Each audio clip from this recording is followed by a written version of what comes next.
हम कभी कई एस्ट्रोलॉजर के पास जाते हैं और कुंडली देखते हैं। वो बोलते हैं कि आपकी कुंडली में पितृदोष है और कुछ उसका निवारण करना रहेगा। तो जो हम जिस कुल में पैदा हुए, जो ऐसा जो उन पितरों के कर्म या पितरों की कुछ उसकी वजह से ऐसा कोई पितृदोष नाम की कोई चीज होती है दादा? क्या होता है, हम जिस कुल में जन्म लेते हैं, बराबर है, उस कुल से जुड़े हुए जितने भी आत्माएं हैं जिन्होंने पहला उस कुल में जन्म लिया था, तो कुछ आत्माओं को आगे का मार्ग मिलता नहीं है। कुछ गलतियां हो जाती है जाने अनजाने में उनसे, क्योंकि संसार है।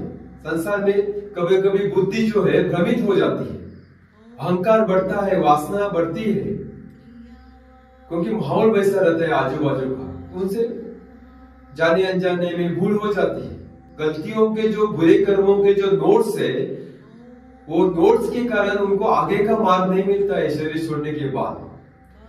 और उसके बाद उस कुल में जो भी आत्मा जन्म लेती है, शरीर धारण करती है, तो वो जो जिन्होंने शरीर छोड़े हुए जो आत्माएं हैं जो भटक रहे हैं, तो वो चाहते हैं कि इस शरीरधारी आत्मा का हमारे ऊपर ध्यान जाए और हमारा आगे का जो मार्ग है जल्दी मिले। इसलिए उस कुल में जो आत्माएं शरीर धारण करती है, उनको वो पितृ जो रहते हैं वो तकलीफ देना शुरू कर देते हैं ताकि हमें याद करें।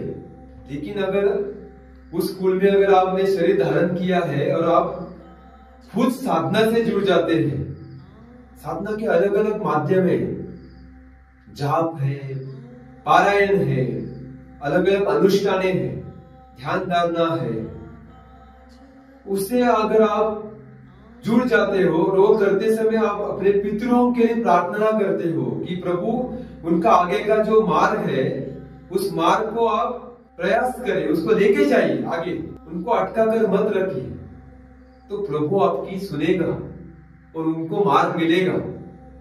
बहुत सारे एस्ट्रोलॉजर बड़े बड़े कुछ ना कुछ अनुष्ठान बोलते हैं करने के लिए, वो बहुत खर्चिक रहते हैं, बहुत पैसा लगता है। कोई पैसों की जरूरत नहीं है, अगर आप खुद करोगे ये सब, प्रार्थना करो सुबह शाम, प्रभु के सामने बैठ जाओ। अगर प्रभु का मंदिर आपके घर में नहीं है तो जहाँ भी स्थान मिले आपको बैठना है, खाली आपका जो नॉर्थ की तरफ या पूर्व की तरफ चेहरा करके आपको बैठना है, मन ही मन प्रार्थना करनी है कि हे प्रभु, जो भी आपके इष्ट है, आपके कुलदेवत है, कुलदेवी कुलदेवता जो भी है, उनसे प्रार्थना करोगे इस कुल से जुड़े हुए जितने भी अतृप्त आत्माएं हैं उनको आगे लेकर जाओ, उनका भला करो, उनका कल्याण करो। देखो वो जो पितृगण है जाते जाते आपको ब्लेसिंग करके जाएंगे, आशीर्वाद देकर जाएंगे, और आपका जीवन भी आगे जो है वो आनंद से भर जाएगा। धन्यवाद। शुभम भवतु।